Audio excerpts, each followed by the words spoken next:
This was a young male, somebody who could get into the house and get out in that neighborhood without being seen. Someone who knew the victim or victims, knew the layout of the house, knew how to get entry into the house. There was no indication of forced entry. No. I don't think it was two people, because the more people you had going into that house, the more likely it is that they were going to be seen. So I think it's one male, young enough to have been in that neighborhood. He had to be somewhat confident that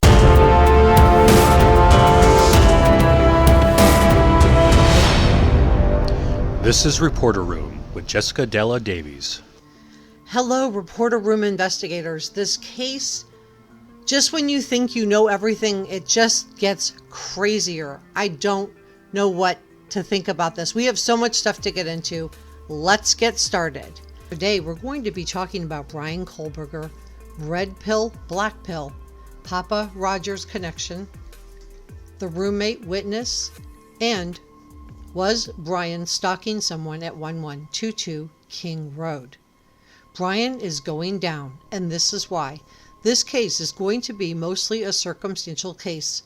However, police have a video of Bryan's car, and possibly with photos of Bryan driving it, leaving the 1122 King Road home on November the 13th in the wee hours of the morning. A lot of people have been talking about the fact that the information on the affidavit may not be enough to convict Bryan, and I just want to share with you that everyone is innocent until proven guilty, and Bryan is innocent at this time. However, I want to point out that we're only seeing the tip of the iceberg. Prosecutors are not showing us everything that they have. They will only show that to the defense when they have to, which is during the discovery phase. But let's go through what prosecutors have shown us, and I want to share with you why I think this is enough to put Bryan away. So beyond a reasonable doubt doesn't mean beyond any doubt at all. In the case of Casey Anthony, I believe that the CSI effect took over the jury. And what I mean by that is beyond a reasonable doubt turned into beyond any doubt at all. And I think we need to set realistic expectations for the court case, because having no human error at all is an impossible standard. And with that said, let's talk about what we know so far. So I'm going to share with you some screenshots of the Papa Rodgers and talk with you about it in just a moment. So please stay with us. But let's talk about the prosecution for a second, because they've shown us a very strong series of items that I believe will convict Bryan. First, they have the cell phone tower pings. Now we know that his cell phone was turned off and turned on, and I believe this was done intentionally by him to mask where he was. We also have the eyewitness roommate, because Dee will be able to give a general build, and I don't know if the bushy eyebrow thing in and of itself is enough, but she might be able to identify him through his eyes. And I've seen many people wondering, why did she freeze and then go back to her room? Why didn't she call 911? And, you know, I don't know the answer to that question. You have to think that in a house with 6 party-loving roommates, and we've all seen the footage of the police coming to the door with multiple people in the house, it may not have been that unusual to see a man that she didn't know inside the house. It may have been something that stuck out to her in the morning when she saw what had happened. What are prosecutors going to use to convict Bryan? First, they're going to use his cell phone data, and I believe they also have DNA evidence from the sheath that matches Bryan Kohberger. And that was the reason for those 2 traffic stops, in my opinion. They wanted to get photographs of his hands and his wrists, and I showed you those enhanced photos in my last video that I uploaded. And they may have collected his DNA at this point without his knowledge. The third element that I think is going to put Bryan away forever is going to be all of the video surveillance footage that they were able to gather from nearby businesses and traffic cams. So let's talk about the black pill, and let's talk about what an incel is and what this type of personality is. You probably know someone like this in your life. Incel is short for involuntary celibate.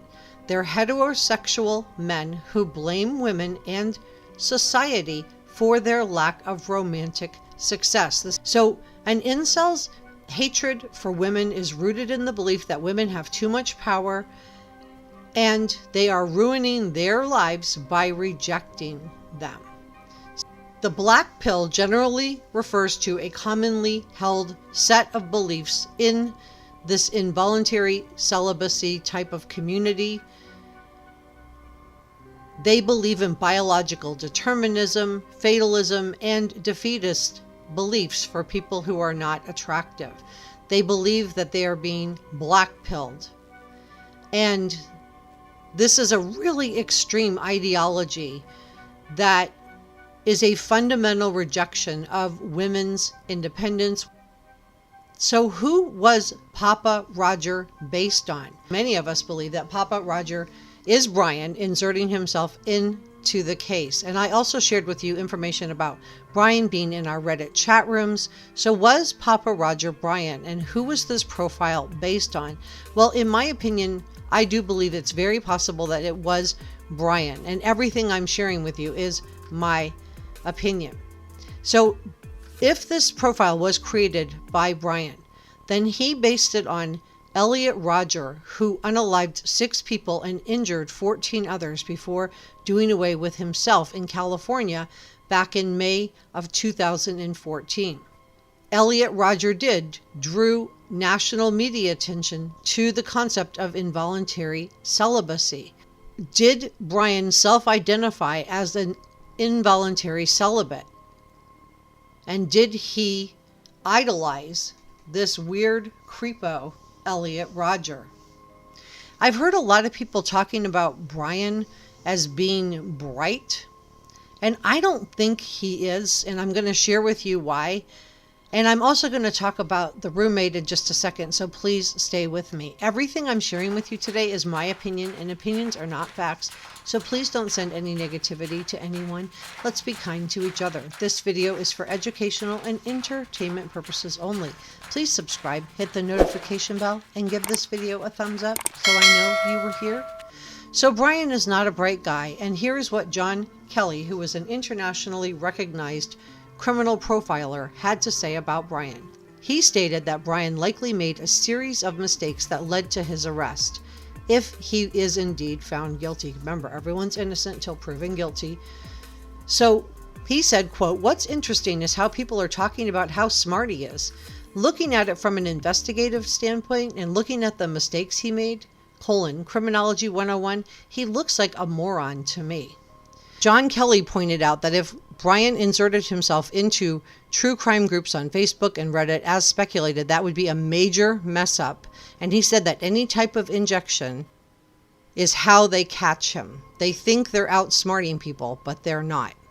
Thank you so much for joining me. I cannot wait to read your comments in the comment section below, and I will see you next time. Bye.